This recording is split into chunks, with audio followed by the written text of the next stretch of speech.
The cat is a savior. Preamble about the cat. I was looking for a furry companion, because it was unpleasant to sit at home alone, and I needed to take care of someone. I was thinking about a British cat, but then I came across a standard ad on the internet. We are giving away a 5-month-old kitten, to which a newborn child is allergic, and if we don't find a home, we will have to put the cat to sleep. And for some reason I really wanted to take this particular cat, although he was, in general, nothing special, an ordinary ginger cat. That same evening, the cat arrived in his new apartment. I named him Doctor after the hero of the science fiction series, not yet knowing that the name would be very suitable. The doctor turned out to be affectionate, although quite mischievous. He loved to sit in my arms and adored being scratched. About 6 months passed like this.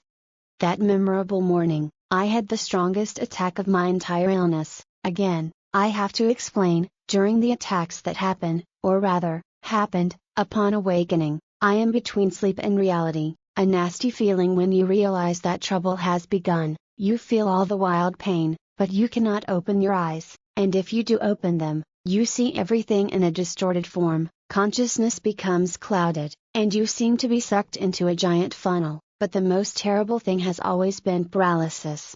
That time, the whole event was dangerously delayed. My consciousness fell into the abyss over and over again, and then paralysis of the whole body and breathing set in. Usually everything was restored in about 10 seconds, of course, approximately, since it is impossible to count adequately in such a state. But this time passed, and there was no outcome.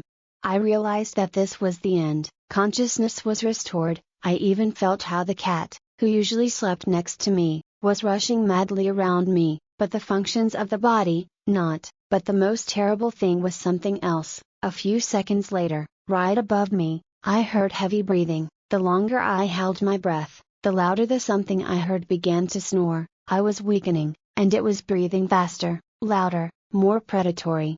To feel the presence of this creature, to hear these terrible sounds, this is a real, piercing, animal horror, in comparison with which the prospect of a quick end seemed like a happy deliverance. Probably, something similar is experienced by a soul falling into hell. Every moment turned into eternity.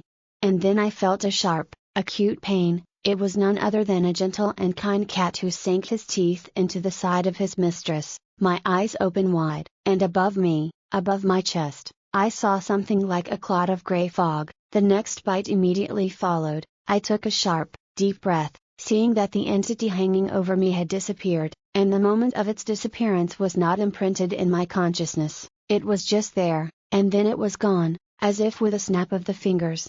While I was trying to catch my breath, the cat began to rush around the room, as if mad, and only a few minutes later I realized what horror my pet had saved me from.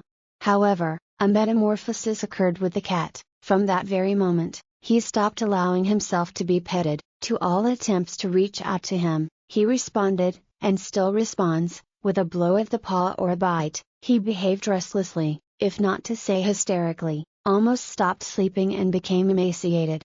After a trip to the dacha, the cat expressed a desire to stay with my grandparents, whom, unlike me, he allows to come near him. Now he lives with them, and I come to the old people every day and visit them, and my savior, Rydik, that's his name now, has grown rounder and calmer, although he is still very nervous and timid after that incident. He is afraid to be left alone indoors. I buy him the best food and thank him constantly for saving him. However, he still avoids my hands. Well, he probably has his reasons.